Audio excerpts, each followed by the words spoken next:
Cool. Well, thank you for all the questions, everyone. We just want to go through our referees, and if you've got a couple of hot tips that people can take away from tonight to help them with their refereeing. I'm going to go first, PK. Well, yeah. So, jeepers, don't forget it's the player's game. Sorry, Glenn. Yeah, pick my one. No, I've got nothing now. I think my intro was that, I've played for a long time. I considered myself, I was always happy enough to go and ref. I wasn't very good at it. If you want to improve, as Daniel came into his reason for getting into it, he was sick of seeing poor reffing at Interclub, so he learnt the rules and got into it. And I think, Janet, you said the same thing, or just to boost yourself. The rules, it's only 15 pages, and some of it's very easy reading. When you know the rules, it certainly helps you a great step. So read the rules.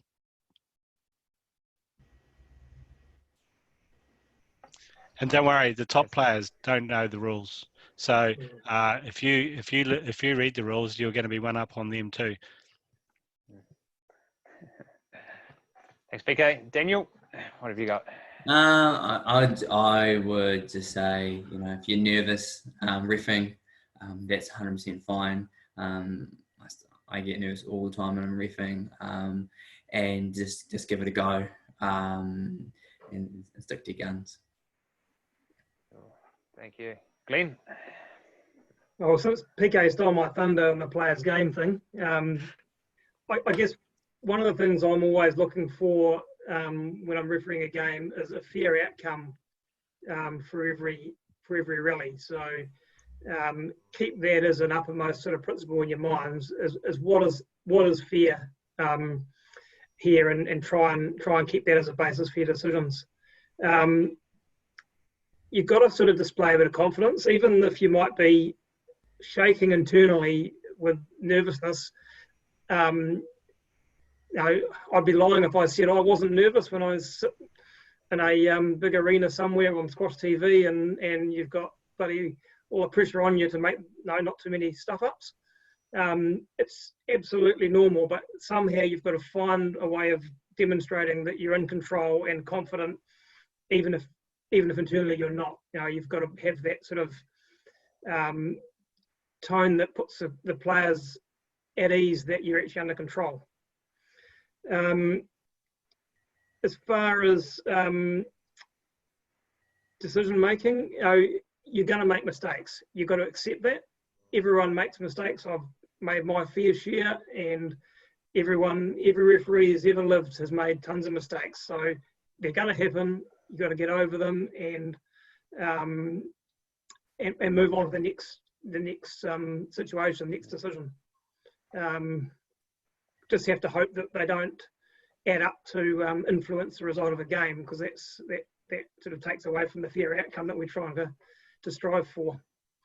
As far as specific to decision making, some of the tips I give people for interference situations is watch the outgoing player first.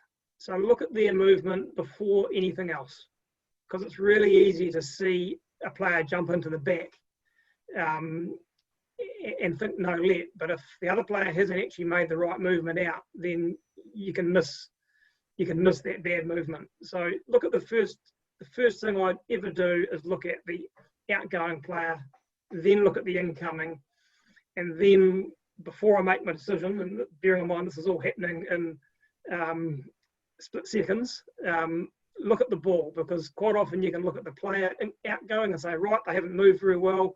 Incoming, oh, they've gone straight in the back. Give a let, and then you realise the ball's bounced 3 times before it's reached anywhere near where the player could reach it, and it should have been a no let. So it's 3 things: watch the outgoing, watch the incoming, then look at where the ball is before making a decision. Get all 3 of those things weighed up in your mind. Cool. Excellent. Thank you, Glenn. Janet, do you have anything else you wanted to add? All I was going to say is be clear with your decisions, so that the players can hear your decision, and to keep your explanations short and relevant. So don't go into a long explanation about why you've given them a let or a stroke. Just Yeah, give them a reason. Like you took the long line, the ball was a winner,